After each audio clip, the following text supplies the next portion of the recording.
जय हिंद दोस्तों, मेरा नाम है वेदश्री त्रिवेदी और हम लोग इस समय पढ़ रहे हैं कॉर्पोरेट अकाउंटिंग। इसमें जो हमारा चैप्टर चल रहा है वो है वैल्यूएशन ऑफ गुडविल।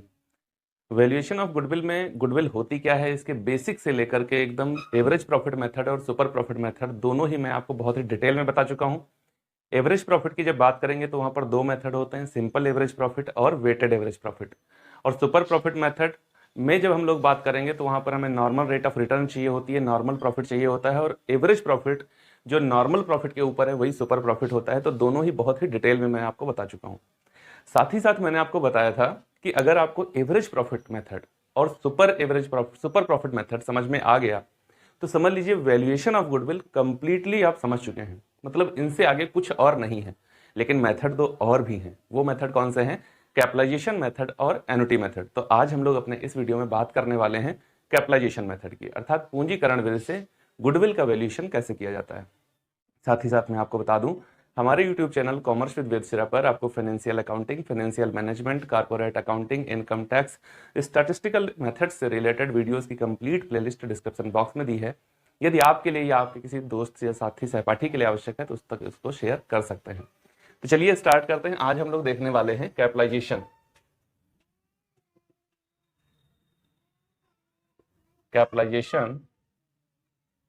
मेथड। तो बात करें कैपिटलाइजेशन मेथड की, तो उसमें आपको सबसे पहले तो ये पता होना चाहिए कि आखिर कैपिटलाइजेशन क्या होता है। मेथड तो बाद में आएगा। सबसे पहले एक चीज पता होनी चाहिए कि कैपिटलाइजेशन या पूंजीकरण होता क्या है।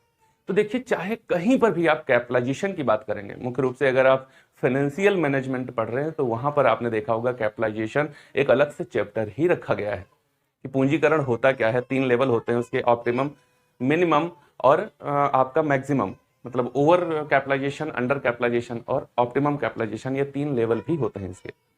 देखो, कैपिटलाइजेशन का मतलब क्या होता है। अगर हम लोग सामान्य तौर पर व्यवसाय की बात करें, मतलब सोल ट्रेडिंग की बात करें, सोल ट्रेडिंग मतलब जहां पर कोई एक ही व्यक्ति पूरा मैनेजमेंट देखता है, पूरा रिस्क लेता है और जितना प्रॉफिट या लॉस होता है वो अकेले खुद ही वहन करता है। अगर इस सिचुएशन में हम बात करें तो यहां पर प्रॉफिट को एस्टिमेट करने की बहुत ज्यादा आवश्यकता नहीं है, क्योंकि प्रॉफिट हुआ तो हमारा, लॉस हुआ तो हमारा, इससे कोई फर्क नहीं पड़ता है समाज को।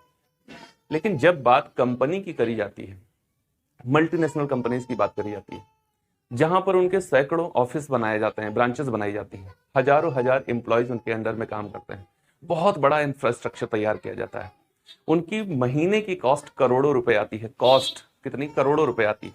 अब सोचिए, अगर वो भी ऐसे ही चले कैजुअल प्रॉफिट पर कि अगर हो जाएगा तो ठीक है, नहीं होगा तो ठीक है, तो ये खर्चे कहां से निकलेंगे? और फिर उनको अपने शेयर होल्डर्स को डिविडेंड्स भी देना होता है। तो ये दो प्रॉब्लम होती हैं सबसे बड़ी। इसलिए कंपनीज हमेशा अपने प्रॉफिट को एस्टिमेट करती हैं कि मुझे कितना प्रॉफिट चाहिए। पहले क्या करते हैं, वो प्रॉफिट पर फोकस करते हैं कि मुझे इतना प्रॉफिट चाहिए। अब जब प्रॉफिट पर फोकस करेंगे, देखो कहां फोकस किया, प्रॉफिट पर हमने क्या किया, फोकस किया कि हमको इतना प्रॉफिट चाहिए। मान लिया कि कंपनी ने निर्धारित कर लिया है कि हमको 1 करोड़ रुपए का लाभ चाहिए। कितना लाभ चाहिए? 1 करोड़ रुपए का प्रॉफिट चाहिए। तो ये प्रॉफिट आएगा कहां से? प्रॉफिट प्राप्त करने के लिए आपको विनियोग करना आवश्यक है। क्या आवश्यक है? विनियोग करना आवश्यक है। विनियोग का पारितोषिक होता है प्रॉफिट, बाई प्रोडक्ट है, आप इसको लगाएंगे तो ये आएगा ही आएगा। तो जब प्रॉफिट पहले एस्टिमेट कर लिया जाता है कि कितना प्रॉफिट हमको चाहिए, उसके आधार पर फिर पूंजी का निर्धारण किया जाता है। इन्वेस्टमेंट के तौर पर हम क्या कह सकते हैं इसको, कि पूंजी लगाई जाती है। जब पूंजी लगाते हैं और विनियोग करते हैं तो उसको इन्वेस्टमेंट कह लिया जाता है। तो इन्वेस्टमेंट भी कैसे करेंगे, तो मार्केट में एक नॉर्मल रेट ऑफ रिटर्न होती है, normal rate of return. Normal rate of return क्या बताती है कि मार्केट में जितना पैसा आप लगाएंगे उस पर लगभग कितने परसेंट का रिटर्न आपको एस्टिमेटेड है कि ये मिल जाएगा। तो नॉर्मल रेट ऑफ रिटर्न के आधार पर मान लो ये चल रहा है कितना, 10%। कंपनी ने सोचा है कि मुझे प्रॉफिट कितना चाहिए, 1 करोड़ रुपए का प्रॉफिट चाहिए। कितना प्रॉफिट चाहिए? 1 करोड़ का प्रॉफिट चाहिए। जबकि मार्केट में नॉर्मल रेट ऑफ रिटर्न कितनी है, 10% की है। तब कंपनी ने क्या सोचा, देखो कि 10% की रेट है और हमको इतना प्रॉफिट चाहिए, तो ये जो प्रॉफिट हम चाहते हैं ये कितने परसेंट की वैल्यू है? 10% की वैल्यू है ना। हम क्या चाहते हैं, प्रॉफिट चाहते हैं 1 करोड़, और मार्केट में जो प्रॉफिट का रेट है वो है 10% कैपिटल एम्प्लॉयड पर। तो फिर इसका मतलब है कि अगर मैं यहां पर ऐसे कर दूं 1 करोड़, इसको मैं 10 से डिवाइड करके और 100 से मल्टीप्लाई दे दूं, मतलब 10 करोड़ ये आ जाएगा, तो फिर ये वैल्यू क्या हो जाएगी, ये कैपिटल एम्प्लॉयड हो जाएगी। ये क्या हो जाएगी, कैपिटल एम्प्लॉयड हो जाएगी। और इसी वैल्यू को जब हम फाइनेंस में आते हैं तो हम कहते हैं ये कैपिटलाइजेशन है। क्या कहते हैं, कैपिटलाइजेशन है।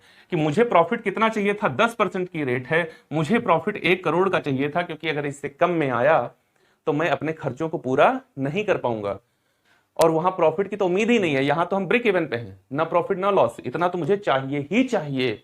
तो इतना अगर चाहिए ही चाहिए तो आपको कितना लगाना पड़ेगा, मार्केट रेट के अकॉर्डिंग आपको 10 करोड़ रुपए लगाने पड़ेंगे। फिर 10% के हिसाब से 1 करोड़ आपको मिल जाएगा। ये एस्टिमेटेड है, अनुमानित है, मार्केट स्ट्रेटजी जो बनाई गई है उसके अकॉर्डिंग ये फिक्स हो गया है। बात क्लियर है। तो ये कैपिटलाइजेशन हो गया है। अब आप कहेंगे सर आप तो गुडविल पढ़ा रहे थे, कैपिटलाइजेशन हमको बता रहे हैं। हम आपको बता रहे हैं कि कैपिटलाइजेशन क्या होता है। जब कैपिटलाइजेशन हमने कर लिया, हमको ये पता हो गया कि हमको चाहिए 1 करोड़ रुपया, और 1 करोड़ 10% के हिसाब से मार्केट का जो रेट है, तो मुझे लगाना पड़ेगा 10 करोड़। 10 करोड़ लगाकर 10% के हिसाब से हमको मिल जाएगा 1 करोड़। तो मैंने कैपिटलाइजेशन कर लिया, कंपनी में क्या किया, कैपिटलाइजेशन कर लिया। अब मान लीजिए उस कंपनी को कितना मिल गया है प्रॉफिट, 1 करोड़ 10 लाख रुपए का प्रॉफिट हो गया है। टोटल जो प्रॉफिट हुआ है, वो कितना हुआ है, 1 करोड़ 10 लाख रुपए का प्रॉफिट हो गया है। ओके, मार्केट में रेट कितनी चल रही थी, 10% की चल रही थी। और इसको जब मैं 100 से मल्टीप्लाई दूंगा तो ये कितना आ जाएगा, सॉरी, इसको जब 100 से मल्टीप्लाई में दूंगा तो ये कितना आ जाएगा, ये वैल्यू हमारी हो जाएगी 11 करोड़ रुपए। कितनी हो जाएगी, 11 करोड़ रुपए हो जाएगी। इसका मतलब है कि मैंने लगाया तो मैंने 10 ही करोड़ था, मैंने कितना लगाया था, 10 करोड़, जिस पर 10% के हिसाब से मुझे प्रॉफिट कितना होना चाहिए था, 1 करोड़, लेकिन मुझे प्रॉफिट कितना हुआ, 1 करोड़ 10 लाख। जब मैंने इसको नॉर्मल रेट ऑफ रिटर्न के अकॉर्डिंग कैलकुलेट किया तो ये आया 11 करोड़। इसका मतलब जो 1 करोड़ की वैल्यू यहां पर है, जो 1 करोड़ रुपए की वैल्यू है हमारे लिए, हमारे पास, वो क्या है, वो गुडविल है। वो क्या है, गुडविल है। क्योंकि ये गुडविल इंटेंजिबल एसेट्स है, ये दिखाई तो देती नहीं है, लेकिन जो मेरी लाभार्जन क्षमता है, जो हमने आय प्राप्त करी है, उसके अकॉर्डिंग ऐसा लगता है कि मेरे यहां केवल 10 ही लाख रुपए की एसेट्स नहीं है। क्या लगता है कि मेरे यहां केवल 10 करोड़ रुपए की एसेट्स ही नहीं है, हमारे यहां कुछ ऐसी एसेट्स भी हैं जो मुझे दिखाई नहीं दे रही हैं, लेकिन वो हैं। तभी तो मुझे ये प्रॉफिट यहां पर होना चाहिए था 1 करोड़, उसकी जगह हो गया है 1 करोड़ 10 लाख। तो ये जो 10 लाख रुपए का अतिरिक्त प्रॉफिट आया है, इसको जब मैं कैलकुलेट करूंगा तो 1 करोड़ रुपए की गुडविल की वैल्यू आ जाएगी। यही है कैपिटलाइजेशन मेथड।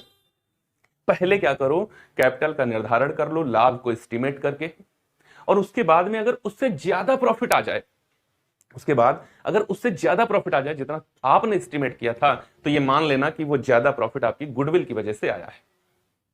बने रहो हमारे साथ। आपको A to Z चीजें बहुत ही आसानी के साथ समझाने का मैं अपना पूरा प्रयास करता हूं। लेकिन वाकई यार आपको समझ में भी आता है उसी तरीके से या नहीं, ये तो आपकी प्रतिक्रियाओं के आधार पर ही हमको पता चल सकेगा। तो कमेंट बॉक्स में आकर के अपनी प्रतिक्रियाएं जरूर दिया करो। अभी तक मैंने आपको बताया कि कैपिटलाइजेशन क्या होता है। अब हम लोग बात करते हैं कि वैल्यूएशन ऑफ गुडविल। जैसे इस तरीके से तो मैं नहीं चलूंगा ना, एक प्रॉपर वे होगा, ये तो मैंने आपको समझाया है कि ऐसे होता है। तो प्रॉपर वे में जब हम चलते हैं तो क्या फॉर्मूले इसके लिए दिए गए हैं, और वाकई वो फॉर्मूले ही होते हैं, या उनको सिर्फ सिस्टमैटिक तरीके से समझने के लिए फॉर्मूले में कन्वर्ट किया गया है। देखिए, मैं हमेशा कहता हूं कि फॉर्मूला कुछ नहीं होता। जो मैंने यहाँ तुमको समझाया है ना, यही बात उठा के फॉर्मूले में रख दी जाएगी। ये क्यों किया जाता है कि ये इस तरीके से समझने के लिए सबकी बस की बात नहीं होती है। लेकिन जब फॉर्मूला कोई दे दिया जाता है तो उसको कोई भी अगर फॉर्मूले को सही तरीके से स्टडी कर ले और वैल्यूज को उठाकर उसी फॉर्मूले में रख दे तो इजीली आंसर निकल आएगा। तो इसलिए देखो, हमेशा क्या किया करो, समझने की कोशिश किया करो। फॉर्मूला में अगर वैल्यूज को रखना हो तो हर कोई रख करके उसका आंसर निकाल सकता है। फॉर्मूला होता नहीं है, फॉर्मूला बनाया ही गया है। इसलिए बनाया गया है ताकि हर एक व्यक्ति जिसने फॉर्मूले को सही तरीके से स्टडी कर लिया है वो उसमें वैल्यू को रखे, और समझ लो एक तरीके से रट लिया है, वो वैल्यूज को रखे और सॉल्व कर ले। जिसको समझना है वो समझे अपने हिसाब से, उसकी बात थोड़ी करी गई है। तो चलिए अब देखते हैं कैसे इसको सॉल्व किया जाएगा। फॉर्मूले क्या दिए गए हैं कैपिटलाइजेशन मेथड में, वैल्यूएशन करेंगे फॉर्मूले की। तो यहाँ पर दो मेथड, कैपिटलाइजेशन में दो मेथड दिए गए हैं जो स्टार्टिंग में मैंने आपको बताए भी थे। नंबर 1 पर कहा गया capitalisation of average profit method, और दूसरा है capitalisation of super profit method. मतलब देखो, मैंने आपको शुरुआत में कहा कि अगर आपको दो मेथड पता हो तो आप पूरा चैप्टर सॉल्व कर सकते हैं। कौन कौन सा? एक तो एवरेज प्रॉफिट आपको पता हो और दूसरा सुपर प्रॉफिट आपको पता हो। देखो यहां पर वही तो कर रहे हैं, यहां एवरेज प्रॉफिट के आधार पर कैलकुलेशन कर रहे हैं, यहां पर सुपर प्रॉफिट के अकॉर्डिंग कैलकुलेशन कर रहे हैं। प्रॉब्लम कहां है ना मेरे भाई? अगर आपको एवरेज प्रॉफिट कैलकुलेट करना आता है, अगर आपको सुपर प्रॉफिट कैलकुलेट करना आता है, तो यहां आपको प्रॉब्लम ही नहीं आएगी। वही दो ही मेथड है जहां पर कैलकुलेशन है, वो कैलकुलेशन कर लो, फिर आगे के दो मेथड अपने आप हो जाते हैं। ठीक है ना? तो चलिए देखते हैं क्या यहां पर बताया गया। यहां पर बताया गया कि अगर आपको गुडविल चाहिए, क्या चाहिए? गुडविल चाहिए, तो क्या करो, एवरेज प्रॉफिट ले लो upon normal rate of return ले लो, इंटू 100 करो, माइनस कैपिटल एम्प्लॉयड को माइनस कर दो, तो क्या आ जाएगा? गुडविल आ जाएगा। अभी देखो, जो उधर आपको समझा के आया हूं ना, वही वहां यहां पर एक्सप्लेन कर दूंगा एकदम। यहां पर क्या कहा कि अगर आपको गुडविल चाहिए, अगर आपको गुडविल चाहिए तो क्या करो, सुपर प्रॉफिट ले लो upon normal rate of return कर दो और इंटू 100 कर दो, गुडविल आ जाएगा। बस यही फॉर्मूला बताया गया है, ठीक ना? अब यहां समझो, average profit upon normal rate of return into 100। मैंने अभी जब आपको शुरुआत में बताया, इसको समझाया कि कैपिटलाइजेशन क्या होता है, वहां पर यही तो बताया कि पहले क्या करते हैं, प्रॉफिट को एस्टिमेट करते हैं। पहले क्या करते हैं? प्रॉफिट को एस्टिमेट करते हैं। ओके, जब प्रॉफिट एस्टिमेट हो गया तो हम देखते हैं कि नॉर्मल रेट ऑफ रिटर्न क्या थी, इनटू 100 कर देते हैं। क्लियर? जो डिफरेंशियल वैल्यू आती है उसको गुडविल कहते हैं। जैसे मेरा एवरेज प्रॉफिट क्या हुआ, अभी जो पीछे समझा के आया हूं वहीं से वैल्यूज उठा रहा हूं। मेरा एवरेज प्रॉफिट वहां पर क्या हुआ है? वहां पर मेरा एवरेज प्रॉफिट हुआ है 1,10,00,000 रुपए। 1,10,00,000 रुपए हुआ था। नॉर्मल रेट ऑफ रिटर्न क्या थी? 10% की थी। इंटू 100 किया, इंटू 100 किया, माइनस कैपिटल इंप्लॉयड मैंने क्या सोचा था कितना लगाना पड़ेगा मुझे, तो मैंने क्या कहा था, मुझे कितना लगाना पड़ेगा? 10 करोड़ लगाना पड़ेगा। यही तो कहा था।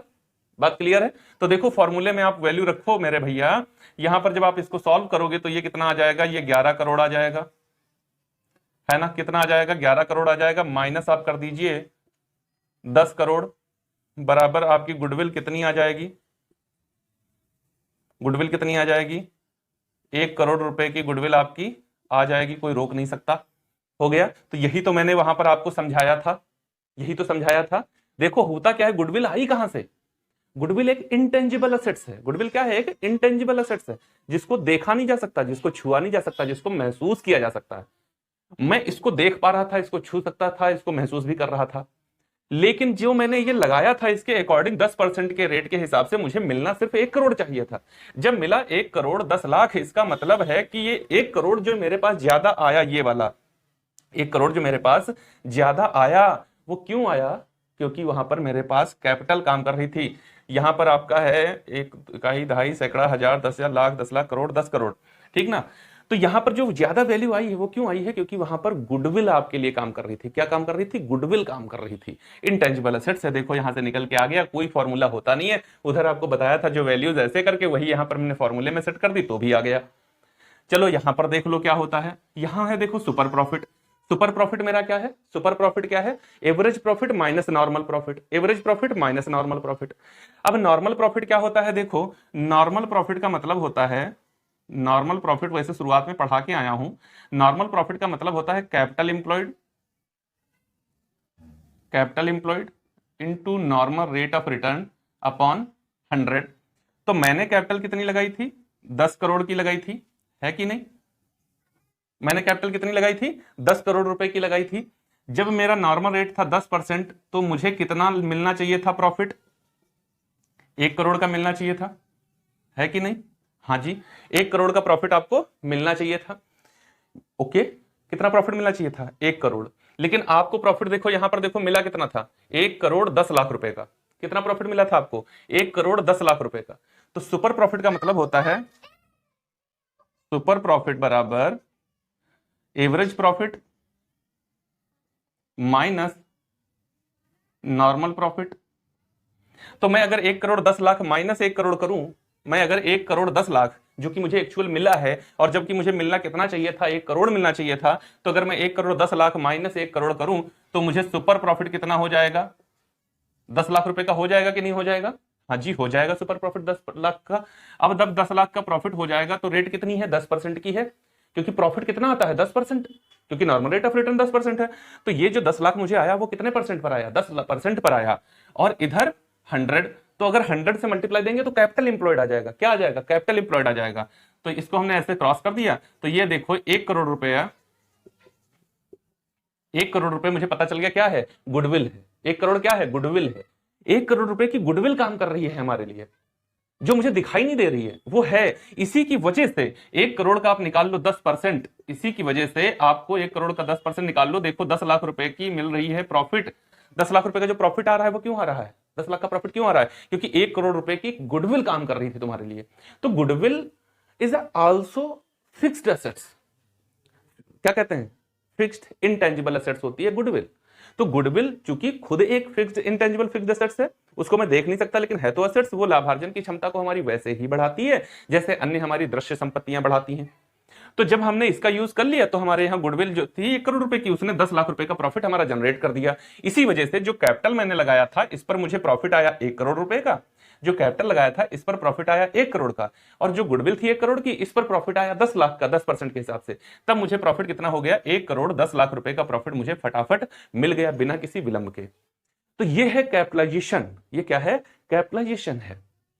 और यहां हम लोग गुडविल का वैल्यूएशन करने के लिए इन दो फॉर्मूलों का यूज करते हैं। मैंने फॉर्मूले का एक्सप्लेनेशन यहां पर दे दिया है, अगर आपको एक्सप्लेनेशन समझ में आ गया हो तो बहुत ही अच्छी बात है। देखो क्वेश्चन का ऑपरेशन करना जिस दिन जान जाओगे, ऊपर से नीचे की ओर तो सब आते हैं, अगर आप नीचे से ऊपर की ओर जा सकते हैं तो समझ लीजिए आपको A to Z चीजें आ गई हैं। और अगर नहीं जा पा रहे वहां तक तो फिर बेहतर है कि आप फॉर्मूला समझ लीजिए क्या होता है, और एवरेज प्रॉफिट और सुपर प्रॉफिट कैसे कैलकुलेट किया जाता है, उनकी वैल्यूज को निकालना सीख लो। यहां पर वैल्यू रखो, फटाफट आपका गुडविल का आंसर आ जाएगा। एग्जामिनेशन के पॉइंट ऑफ व्यू से दोनों ही, तीसरी यूनिट आपकी वैल्यूएशन ऑफ गुडविल और वैल्यूएशन ऑफ शेयर है, दोनों से ही कोई क्वेश्चन है, लेकिन 15 नंबर में एक लॉन्ग क्वेश्चन पूछा जरूर जाएगा। उम्मीद है आपको ये कैपिटलाइजेशन मेथड समझ में भी आ गया होगा। अगर समझ में आ गया है तो वीडियो को लाइक जरूर करिएगा और कमेंट बॉक्स में आकर के अपनी कमेंट के माध्यम से हमको अपनी प्रतिक्रिया जरूर दीजिएगा। आपकी प्रतिक्रिया मुझे और अधिक मेहनत करने के लिए प्रेरित करती है। चैनल को अगर तो अभी तक सब्सक्राइब नहीं किया तो प्लीज सब्सक्राइब कर लीजिए, बेल आइकन को प्रेस कर लीजिए, ताकि आने वाले वीडियोस का नोटिफिकेशन आपको फटाफट बिना किसी विलंब के मिल सके। मिलते हैं अगले वीडियो में और वहां देखेंगे कैपिटलाइजेशन मेथड में एक प्रॉब्लम सॉल्यूशन करूंगा मैं आपके साथ, ताकि चीजें आपको और अधिक बेहतर तरीके से समझ में आ जाए। मिलते हैं अगले वीडियो में, तब तक के लिए जय हिंद दोस्तों।